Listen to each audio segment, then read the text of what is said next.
Hello दोस्तों, welcome back to our YouTube channel. कैसे हो आप लोग? उम्मीद करता हूँ बहुत बढ़िया होंगे। मैं भी बहुत बढ़िया हूँ।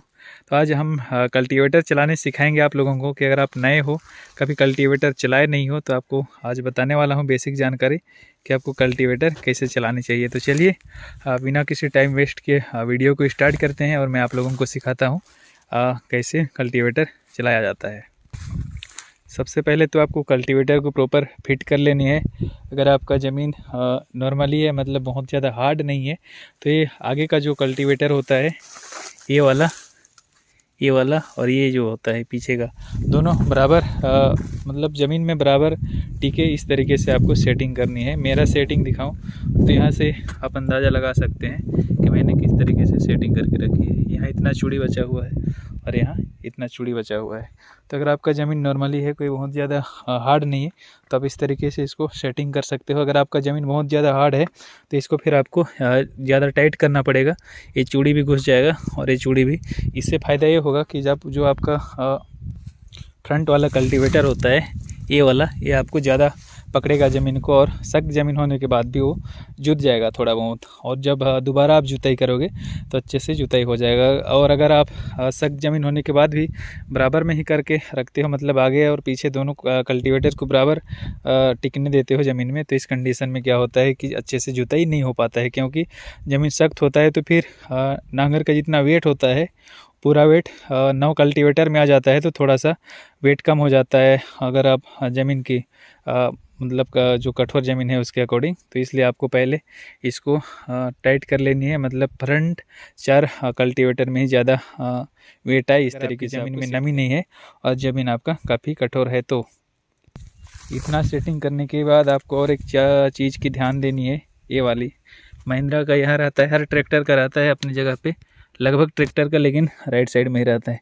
इसको आपको देख लेनी है। इससे ये फ़ायदा होता है, अगर आप ऐसे करते हो तो कल्टीवेटर इधर का राइट साइड का ज़्यादा नीचे जाता है, ऐसे करते हो तो ऊपर जाता है। तो इसको भी आपको ध्यान में रख के सेटिंग करनी है।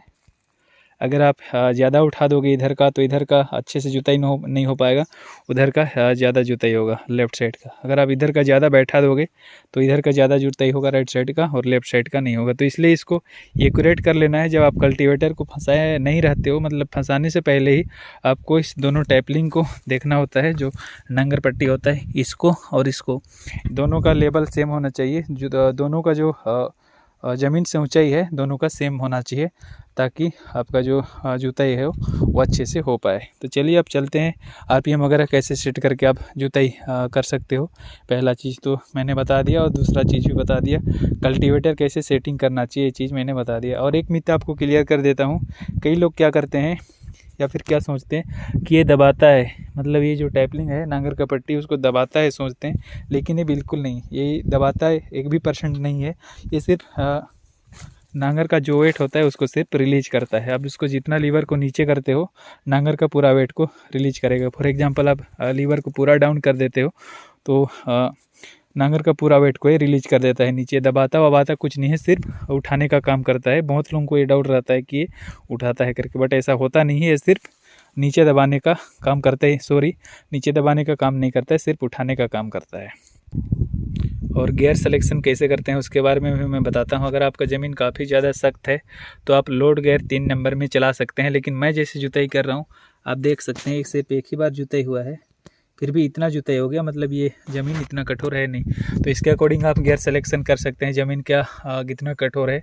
मैं जो जुताई कर रहा हूँ उस टाइप से अगर आपका ज़मीन है, मतलब नॉर्मली है, ज़्यादा कठोर नहीं है, तो आप 1 नंबर हाई गियर में भी चला सकते हैं। ट्रैक्टर के अकॉर्डिंग डिपेंड करता है, बट अगर पर्टिकुलर इस ट्रैक्टर की बात करूँ तो महिंद्रा 275 है ये, तो ये 1 नंबर में इजीली चल जाता है। अगर ज़मीन बहुत ज़्यादा हार्ड नहीं है तो, अगर बहुत ज़्यादा हार्ड है तो फिर इसको लोड गियर 3 नंबर में चलाना पड़ता है। पहले आपको ट्रैक्टर स्टार्ट करनी है, यहाँ से एक बार राउंड करोगे तो ट्रैक्टर स्टार्ट हो जाएगा। देन आरपीएम आपको हैंड एक्सेलरेटर से सेट कर लेनी है लगभग 14 के आसपास।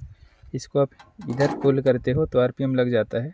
तो ऐसे करके आपको 14 का आरपीएम इसमें सेट कर लेनी है। लगभग यहाँ तक आपका कांटा आएगा, ये जो आरपीएम मीटर है इसका कांटा 14 तक आपको सेट कर लेनी है। देन एक गियर लगा के, ये हो गया आपका न्यूट्रल पोजीशन, ये आपको अपने तरफ एक बार पुल करनी है।